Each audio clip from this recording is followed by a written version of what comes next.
Good morning, everyone. This is our devotional for June 6th, 2020. Now, as I said in yesterday's devotional, I recorded this ahead of time. I am currently on a 3-day sabbatical, as requested by the bishop and the cabinet of the Northern Illinois Annual Conference for all of us who are pastors in the Northern Illinois Annual Conference. So for these devotionals that I recorded in advance, since I didn't know what might happen in the days ahead, I wanted to emphasize 3 things for these 3 days that I thought were really, really important. So yesterday we talked about Jesus's most important instruction and guidance to us, to love God with all that we are. And Jesus says the second thing is to love our neighbors as ourselves. Now, I'm actually going to split this second commandment into 2, but I want to emphasize love our neighbors. You know what? Love is an interesting word. Often we use love for those we are truly, truly close to. And that's fine. We do have a special kind of love with family members or with life partners or with dear friends. But we have to remember that unfortunately in English, there's really only one word for love. And so all the different aspects of love that you see reflected in some other languages, we have a hard time saying in English. It's just one of the flukes of our language. But to me, love is respecting and caring for the well-being of someone else. And that is how you can love your enemy. You may not have a deep, close relationship with your enemy, but you can care about them and make sure that and do what you can to make sure that they are not treated with disrespect and with hate and with cruelty. So we are called by Jesus Christ, God, fully human and fully divine, to love our neighbors. So what does that mean? It means we care about the well-being of our neighbors. And as Jesus laid out with his parable of the Good Samaritan, our neighbors are not just the people that live in our town. They're not just the people that live across the street or in the apartment that's on the other side of the drywall or something like that. Our neighbors are everyone.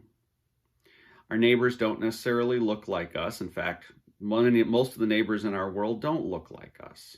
Most of the neighbors in our world don't have the same job as we do. They're not the same age as we are. They're not the same gender. They've had different life experiences. They don't live in the same country, because everyone in the world is our neighbor. And so Christ calls on us to think of the well-being of everyone in the world. Now, on one level, geez, Jesus, that's exhausting. Well, it is sometimes.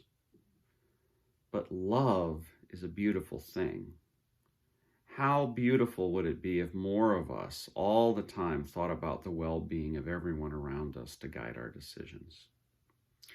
We live in a time of pandemic, we live in a time of economic crisis, and we live in a time where racism is very much in our forward minds. Though racism's nothing new. Racism goes back to the very founding of the United States, sadly.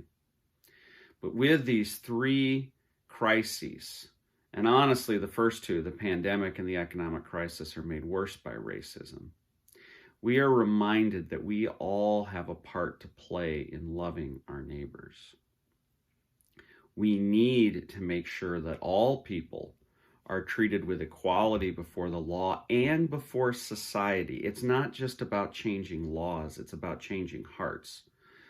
And frankly, speaking as a white person, a lot of us white people, me very much included, have biases within our hearts. We need to work on those, and we need God's help to work on those, to make sure that we treat everyone the way God wants them to be treated, as a beautiful and beloved child of God.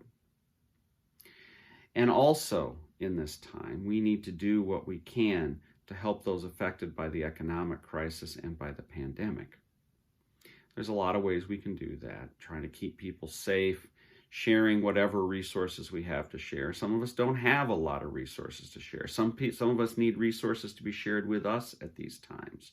I speak more broadly. Personally, I and my family are safe and secure, but some of you watching this may need some help. We all need to do what we can for each other, and it's okay to ask for help if we need to. But in all these aspects of our lives, in the midst of this unprecedented time, we need to love our neighbors and understand that all people are our neighbors, and that the suffering of any person, even a person we're really ticked off at, hurts us. So ponder today, how can you love your neighbor in tangible ways? And how can you work on your heart so that your heart is more able to love all your neighbors? Talk to you tomorrow. God bless. Goodbye.